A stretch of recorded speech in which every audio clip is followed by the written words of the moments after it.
Hi everyone, this is Devshri, a psychologist, a coach, and India's top UPSC CSE educator.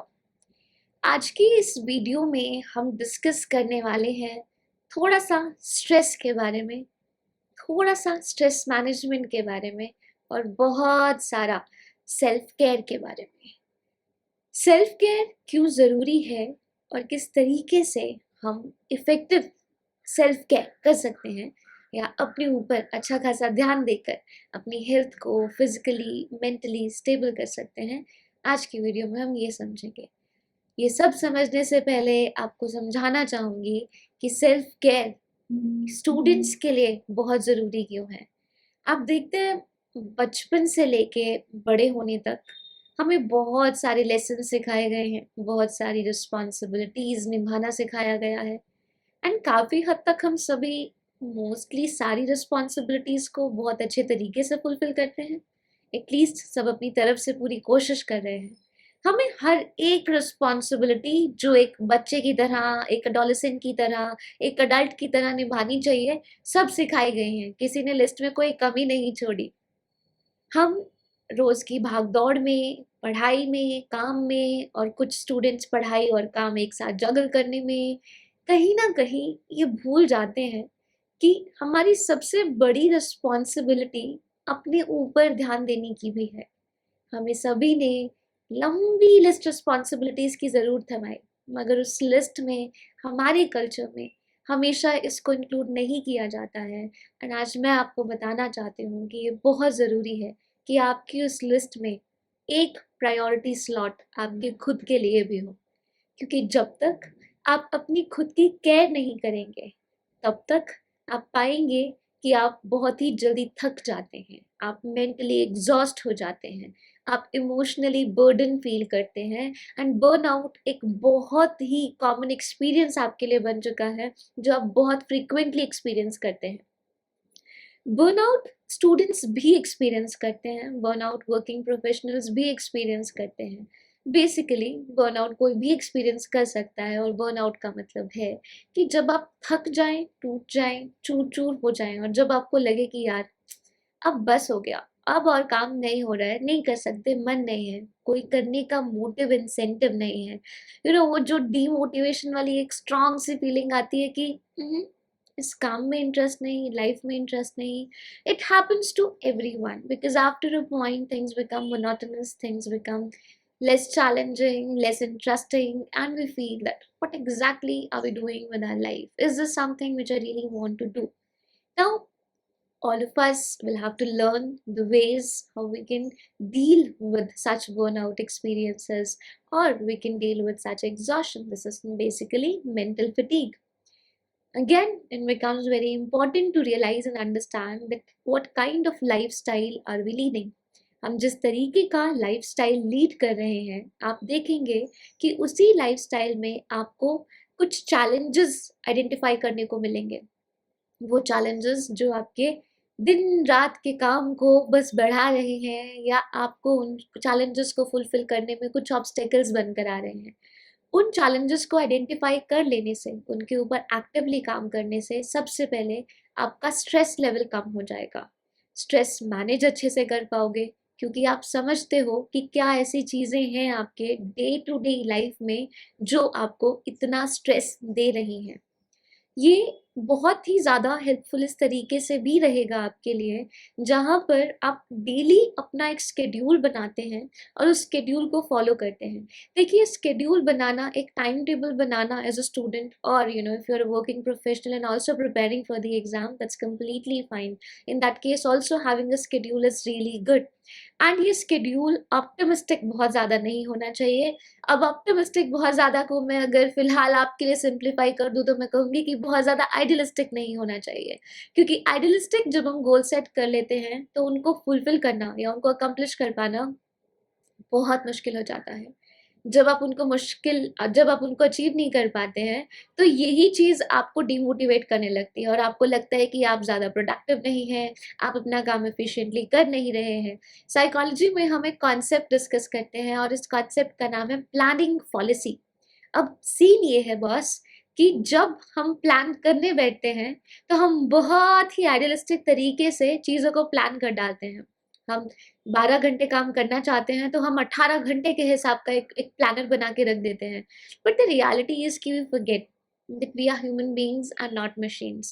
There will be emergency situations, there will be situations where you will have to give extra time to one particular component. It is also a possibility कि अगर आपने एक गोल के लिए 2 घंटा set किया है तो वहां पर आपको 2 की जगह 2.5 घंटा लग जाए, and later on you feel you had set so many goals but you could achieve only few. ये एक सबसे कॉमन तरीका है, एक आई मीन सबसे कॉमन रीजन है जिसकी वजह से ज्यादातर लोग स्ट्रेस एक्सपीरियंस करते हैं और फील करते हैं कि वो कॉम्पिटेंट नहीं है। ये doubt, questioning yourself and underestimating your abilities and your potentials is another reason why people are more stressed, why people find it difficult to manage their stress, and they also tend to avoid focusing on themselves or taking better care of themselves. क्यों? क्योंकि लगता है कि हम हमारी responsibilities को सही से नहीं निभा रहे हैं और ये कंधे बस झुकते जाते हैं उस बोझ के नीचे। हम बस चाहते हैं कि बस भाई रिस्पॉन्सिबिलिटीज निभाओ, स्टूडेंट्स हैं बस पढ़ते जाओ पढ़ते जाओ पढ़ते जाओ, वर्किंग प्रोफेशनल्स है काम करते चलो, हमारे बॉस को हमारे से कोई कंप्लेन नहीं होनी चाहिए, वर्किंग प्रोफेशनल प्लस स्टूडेंट्स हैं struggling but okay with happy face. मगर सिर्फ एक हैप्पी फेस बना के रखना या लोगों को दिखाने से आप अपनी केयर नहीं कर रहे हैं, आप सिर्फ फूल बना रहे हो दूसरों को और कई बार अपने आप को भी। But is this going to help you? Not at all. It is not helpful at all for the very same reason कि किसी को दिखाने के लिए सेल्फ केयर नहीं की जाती है। सेल्फ केयर आप कर रहे हो अपने लिए, अपने भले के लिए, अपनी भलाई के लिए। तो जब सेल्फ केयर में एंगेज करना है तो फोकस करना है, समझना है कि आपकी खुद की नीड्स क्या है। जब आप अपनी नीड्स को आइडेंटिफाई करेंगे, जब आप अपनी उन नीड्स को फुलफिल करेंगे, तो आप देखेंगे कि आपकी जो एनर्जी है वो और भी ज़्यादा रिफ्रेश रहेगी, आपका एनर्जी लेवल हाई रहेगा, आप ज़्यादा एनर्जेटिक हो, आप एनर्जेटिक ज़्यादा हो तो ज़्यादा एक्टिव रहोगे, ज़्यादा प्रोडक्टिव हो पाओगे, ज़्यादा एफिशिएंटली काम कर पाओगे, ज़्यादा एफिशिएंटली स्टडी कर पाओगे। And that is why it is very important that you focus on self care, because this is going to ensure that one, you are physically fit, you are mentally fit, you are emotionally fit. When you are fit in every possible manner, you can also add spiritually fit. When you are fit in every possible manner, you will see that you will be more energetic, you will be more active, motivated, and you will be able to give your best to your studies, and which is very important to ensure that you crack UPSC CSA your goal at the earliest and you become the officer. अब ये करने के लिए self care कैसे practice करें ये देखते हैं। आई होप सबको समझ में आया कि ये इतना ज़रूरी क्यों है। देखिए, हमारा कल्चर थोड़ा इस तरीके का है जहाँ पर प्रायोरिटी हम बाकी कंपोनेंट्स को ज़्यादा देते हैं। बट अगर आप अपने आप को हमेशा अंडर वैल्यू करेंगे, अपना ध्यान नहीं रखेंगे, तो ये आपको बाद में बहुत भारी नुकसान उठाना पड़ेगा, या तो फिजिकल हेल्थ के चलते या मेंटल हेल्थ के चलते या इमोशनल हेल्थ के चलते। So again, to conclude this part, I want all of you to understand it's the right time to start taking care of yourself. Because if you will not take care of yourself, no one else is going to take care of you. And when you want others to treat you the right way, you want others to take care of you, they'll only care for you as much as you are caring for yourself. Again, coming back to the same cycle, same loop, you will have to learn to start taking care of yourself. If you take care of yourself, everything else will fall in its place because you will have the ability, you will have the energy, you will have the enthusiasm to make everything else work. You will not be exhausted, you will be active. That's very important. Now, let's understand कि self care में क्या क्या important components होते हैं। सबसे पहला component है आपका फिजिकल केयर। अब फिजिकल केयर के साथ साथ आपको ये भी ध्यान रखना होगा कि फिजिकल केयर हमारे कल्चर में भी काफ़ी हद तक एक्सेप्टेबल है। कहीं चोट लगी बेटा, आराम करो, ध्यान रखो, बीमार हो ध्यान रखो, बुखार है दवाई खा लो। हर कोई फिजिकल केयर के लिए तो बहुत सोचता है। अगर आप उनमें से एक हैं जो अपना फिजिकली भी देखभाल नहीं रखते हैं, तो it is high time that you start taking care of yourself physically as well. Another component where most of the people really do not pay attention is the mental care and your emotional care. Mental care and emotional care both can be connected under psychological care. It basically means कि मानसिक तनाव, stress जो है उसको reduce करना, ensure करना कि आप मेंटली हेल्दी हैं और एक अच्छी मेंटल स्पेस में हैं। उसके साथ साथ इमोशनली ये इंश्योर करना कि आप अगेन एक अच्छी स्पेस में हैं और आप अपना बहुत अच्छे तरीके से ध्यान रखते हैं, जिसकी वजह से आप इमोशनल स्टेबिलिटी गेन करते हैं। आपने देखा होगा कई बार सिचुएशंस जब अप एंड डाउन होती हैं आपकी लाइफ में, तो आप बहुत बार इमोशनली अनस्टेबल फील करते हो। ये इमोशनल अनस्टेबिलिटी स्टूडेंट लाइफ में भी उतना ही इम्पैक्ट करती है जितना अडल्ट लाइफ में। Rather I say it affects more in student life than other parts of life.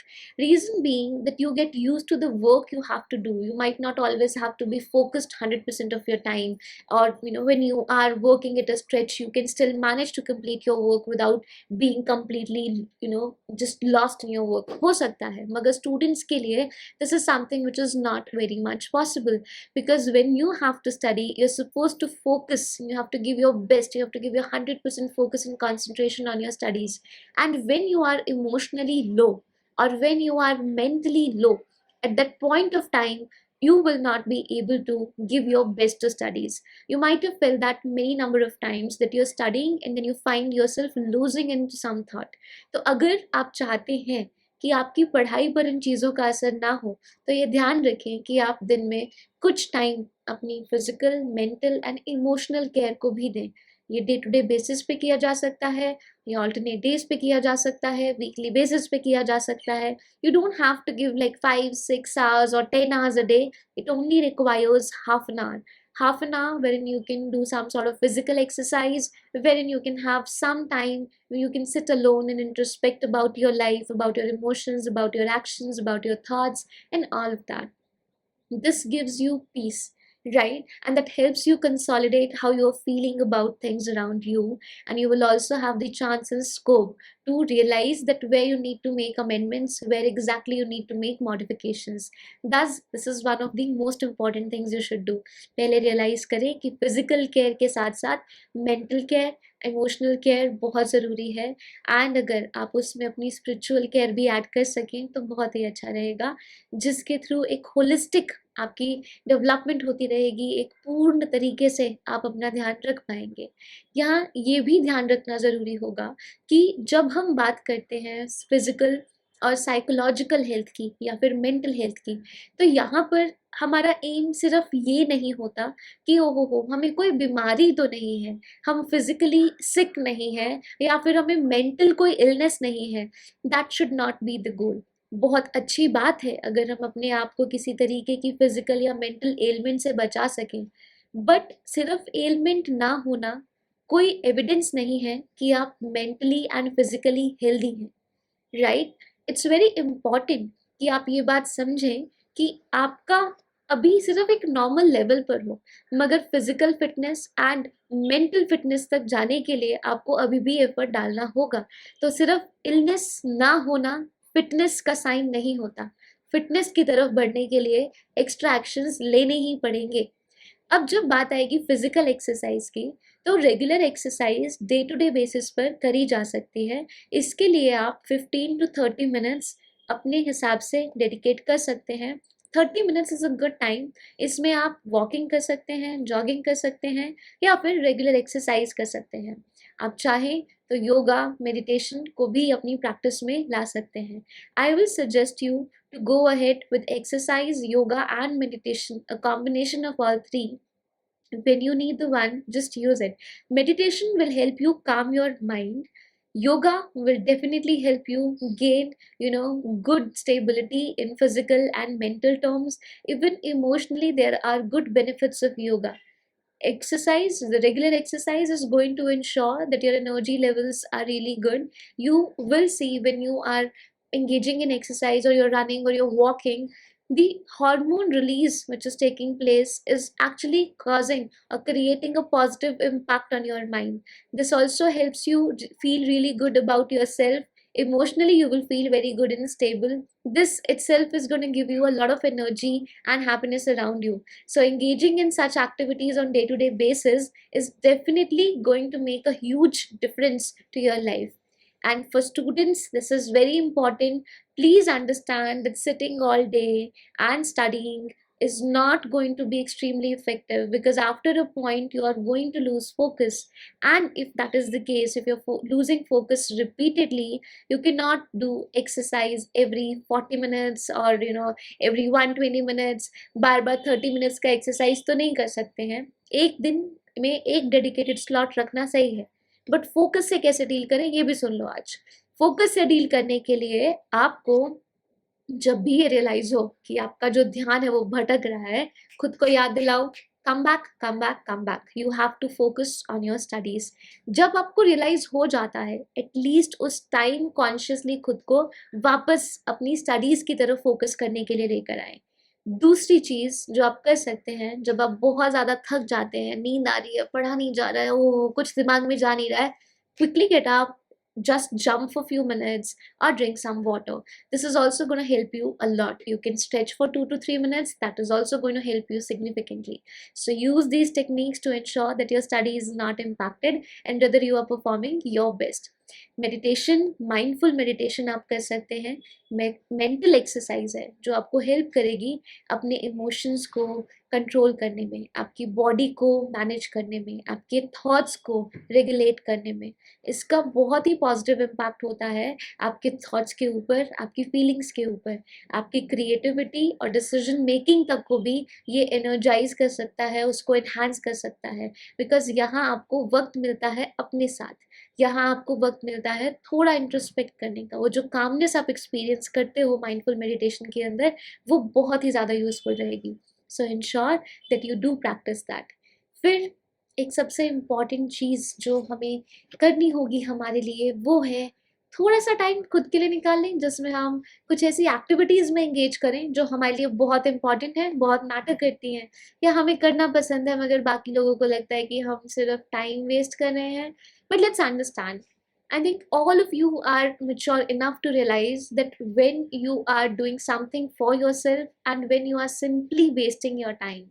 If you are watching videos for hours altogether, useless videos for hours altogether, definitely you know that you are wasting your time. But if you're doing something to help yourself feel better, if you are doing something to ensure that these 15 minutes of time, if I'm spending in, let's say, painting, or I'm, let's say, writing a poetry, or I am just, singing a song, or I want to dance for 15 minutes, anything of that sort, if you are doing that to ensure that you feel better and you will be able to gain back your focus because you will be feeling more attentive and energetic, and then you go back to your studies, you are going to study really well because आपने अपने ऊपर थोड़ा ध्यान दिया जो कि आपके लिए ज़रूरी है. हम लोग यूजुअली उस चीज़ को बहुत ही अंडरमाइन कर देते हैं. क्योंकि अंडरमाइन करते हैं, दिन रात काम का साइकिल, पढ़ाई का साइकिल चलता रहता है, रिपीट होता है, बर्डन बनता है, मोनोटोनस हो जाता है, अगेन आपका मन नहीं करता है पढ़ाई करने को. इसलिए ज़रूरी है कि आप उन चीज़ों में भी सच में एंगेज करें जो आपके लिए इम्पॉर्टेंट है. इट डजंट मीन कि भाई दिन दिन हफ्ते हफ्ते खराब करो ना बेटा. 15 minute 20 minute is good enough. अगर खुद को इतना वक्त भी दोगे तो आप बहुत संतुष्ट रहोगे. तो अपने लिए मी टाइम निकालें, मगर ये me time guilt free time होना चाहिए. और ये मी टाइम 20-30 मिनट से 2-5-8 hours नहीं बनना चाहिए. बिंज वॉचिंग पे नहीं जाना चाहिए because you have to insure कि भाई पढ़ाई तो हमारी अच्छे से होनी है. देखो, गोल आपका है, आपने सेट किया है. अगर आप चाहते हैं सच में कि एग्ज़ाम क्वालिफाई करना है, तो इन चीज़ों को समझिए कि आप ऐसी हर एक छोटी चीज़ को एक्सक्यूज़ नहीं बना सकते हैं पढ़ने ना पढ़ने का, क्योंकि आज का ये एक्सक्यूज़ कल आपके लिए रिग्रेट बनेगा. तो समझें कि राइट मी टाइम क्या होता है, गिल्ट फ्री मी टाइम क्या होता है, एंड उसी हिसाब से थोड़ा टाइम अपने स्केड्यूल से अपने लिए निकालें. बाकी टाइम पूरी ऑनेस्टी एंड इंटेग्रिटी के साथ में अपनी स्टडीज़ को देना है. बिकॉज जितना अच्छे से आप फोकस करेंगे उतना ही अच्छे से आप इंश्योर कर सकते हैं कि आप जल्दी से इस एग्ज़ाम साइकिल से बाहर निकल सकें, वो भी एक बहुत अच्छी रैंक के साथ। उसके बाद और क्या करना रहेगा आपके लिए बहुत बढ़िया, थोड़ी पॉजिटिव अफर्मेशंस या पॉजिटिव थॉट्स बहुत मैटर करते हैं। अगर आप अफर्मेशंस में बिलीव करते हैं, आप अफर्मेशंस यूज़ कर सकते हैं जहाँ पर आप खुद को बता सकते हैं कि आप बहुत स्पेशल हैं, आप यूनिक हैं और आपको अपना ध्यान रखने की ज़रूरत है। बिकॉज अगर एक एक आप if you are mentally strong or if you are physically strong, or let's say if you are mentally, physically, emotionally, spiritually strong, there are better chances of you getting all India rank 1. When you tell yourself these things, there's a very high possibility that you are going to put in more effort in your studies. If you feel affirmations don't work, then there is a very simple thing for all of you. Just have positive thoughts. Positive thoughts होने में कोई खराबी नहीं है, but extremely excessive positive thoughts जो कि unrealistic हो, हाँ वो थोड़ा ज़्यादा हो जाता है, उसमें बिल्कुल प्रॉब्लम है। वो ना करें, अवॉइड करें, बिकॉज वो टॉक्सिक बन जाता है after a point. It will not let you live peacefully, it will not let you work peacefully. So the important thing here is that be realistic and have positive thoughts. These positive thoughts should simply tell you that yes, there are challenges, but you can take care of it because you are resilient and you know how to fight back. When you have this sort of an attitude, you will see that you will always find time to focus on your studies. If you need a break, you'll take a break, but right after that break gets over, you will be back to your studies. That is the power of right thoughts. That is the power of honesty and integrity in your approach. If you follow that, you will be forced to come back to your schedule. If you are not honest with yourself, you will not be able to come back to your schedule. Keeping aside the exceptional cases wherein you have too much work on a given day on your plate, that's fine. Please understand that everything here is being discussed in a context, and same is the case in your life. So understand where all and how much you can apply these things and then start working on it. Moving on to another thing where you can work on is that you should ensure you are eating a good diet. अच्छा खाना खाना आपके लिए उतना ही ज़रूरी है जितना आपके लिए खुद के लिए कुछ एक्स्ट्रा टाइम निकालना। देखिए, सेल्फ केयर के बहुत सारे पहलू होते हैं और उन्हीं पहलुओं में से एक है कि अपनी बॉडी को अच्छा न्यूट्रिशन देना। आप ये ना सोचें कि अच्छा खाना खाने से किस तरीके से खुद को हेल्प मिलेगी या अच्छा खाना खाना तो सिर्फ फिजिकल हेल्थ के लिए ज़रूरी है। No, that's a very false notion. Good diet is important for your physical health. It is also important for your mental health. It is very much needed for your cognitive abilities. आपको दिन भर बैठ के पढ़ना है, आपका brain को भी न्यूट्रिशन चाहिए। ब्रेन को न्यूट्रिशन देने के लिए क्या करोगे? अच्छा खाना खाओगे, न्यूट्रिशियस फूड खाओगे, और तो कोई ऑप्शन है नहीं ना। तो फिर अच्छा खाना, एक अच्छी डाइट बहुत मैटर करती है। Try to avoid junk food as much as you can, but do ensure that whenever it is possible for you, you are eating the most healthy food. It happens, I know a lot of students, right, when I teach, they tell me that they're staying in hostels, they're staying in PGs, and mess ka khana milta hai which is not very good, and they cannot cook. There are a lot of other limitations. Completely understandable. Of course, you'll have to eat what you are getting there, but can you try to accommodate some fruits in your diet? Can you have good quality milk and all these things? Again, juice पियो, थोड़ा थोड़ा ये चीज़ें भी आप करोगे तो आप देखोगे कि आपको बहुत ही ज़्यादा उससे सुकून मिलेगा। आप फिजिकली मेंटली भी एक रिलीफ मिलता है कि हम अच्छा खाना खा रहे हैं। दिमाग को भी जब न्यूट्रिशन मिलेगा, आप देखोगे कि थोड़ा सा मूड भी अच्छा रहेगा और पढ़ाई पे फोकस भी बहुत बनेगा। तो अच्छा खाना खाना है बहुत ज़रूरी है। उसके साथ साथ ये भी इम्पॉर्टेंट है कि आप अच्छी क्वालिटी स्लीप लें। बहुत सारे स्टूडेंट्स इस इम्प्रेशन में रहते हैं कि अगर हम कम घंटे सोएंगे और वो कुछ आज अपनी पढ़ाई पर लगा देंगे तो हमारा लाइफ सेट हो जाएगा, but that's not how exactly it works. देखिए, साइकोलॉजी क्लियरली आपको साइंटिफिक एविडेंसेस प्रोवाइड करती है कि कुछ दिन अगर आप अपनी स्लीप के साथ कॉम्प्रोमाइज कर रहे हैं तो it might not affect you so much in long run, but if this becomes a constant practice then it is going to have very severe consequences for you. ये इम्पैक्ट करेगा आपकी studies को भी, आपकी फिजिकल हेल्थ को भी, आपकी mental health को भी, आपकी इमोशनल हेल्थ को भी। तो जितना एफर्ट हम बाकी हिसाब से डाल रहे थे, अगर आपको क्वालिटी स्लीप नहीं मिली तो सब पानी में चला जाएगा। So do ensure that you sleep well.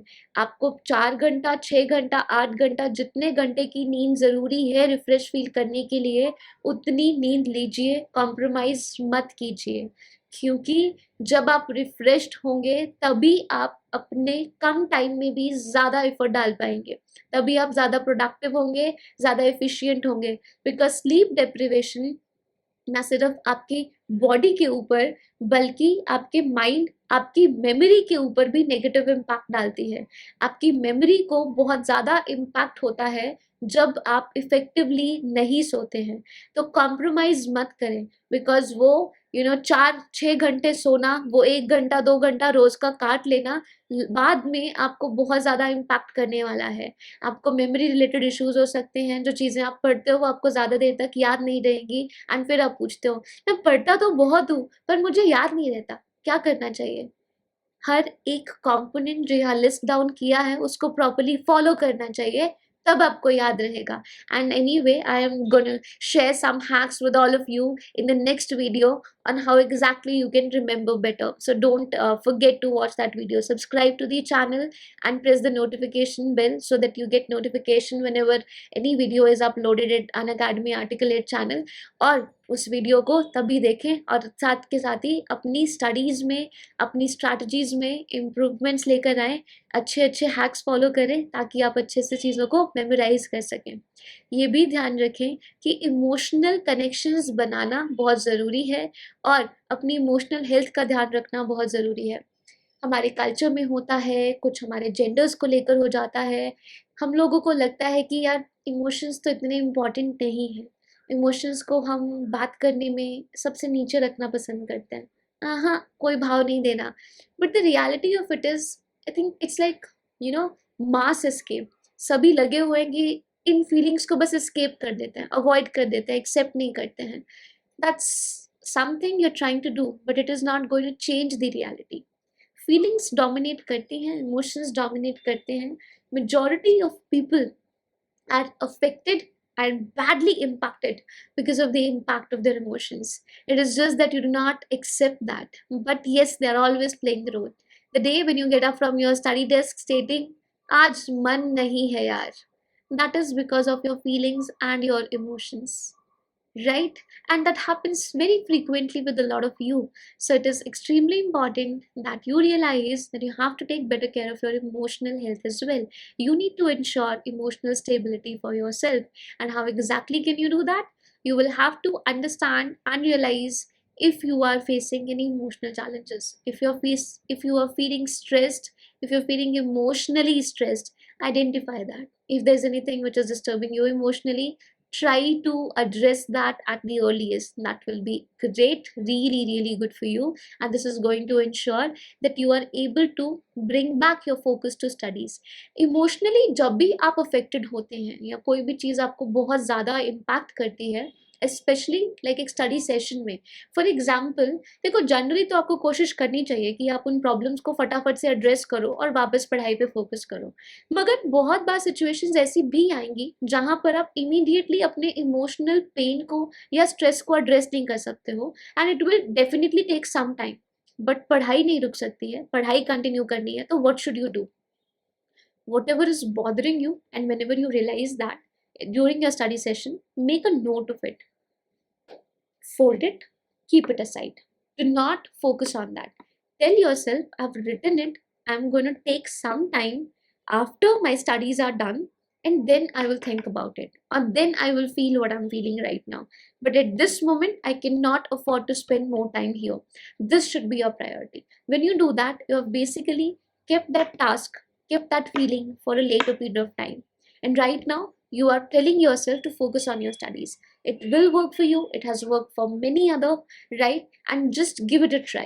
बहुत बार आप देखोगे कि आपका जो मेंटल स्ट्रेस है वो भी इस तरीके से डिक्रीज होने लग जाता है, बिकॉज आप हर एक थॉट के लिए, हर एक चीज के लिए एक टाइम असाइन कर देते हो कि यार ये मेरा पढ़ाई का वक्त है, ये मेरा काम करने का वक्त है, अभी मेरे को इन चीजों की वजह से उसको खराब नहीं करना है, बिकॉज अगर अभी ये खराब हुआ तो ना ही प्रॉब्लम सॉल्व हो रही है और ना ही मेरा काम खत्म हो रहा है, which I have to do like the whole day. तो खुद से रियलिस्टिक होना, खुद से ऑनेस्ट होना एक सबसे बड़ी टिप है अपनी सेल्फ केयर की। कोशिश करें कि आप इन सभी टिप्स को फॉलो करें, end of course I will keep sharing more tips with all of you. There is much more which you can do for your self care, so please ensure that you start with at least these few points, and in the upcoming videos I'll do present more tips for you. And if there are any questions or any topics which you want me to cover in the upcoming videos, please let us know. I'll be very happy to discuss other topics which you are very interested to listen. Thank you so much.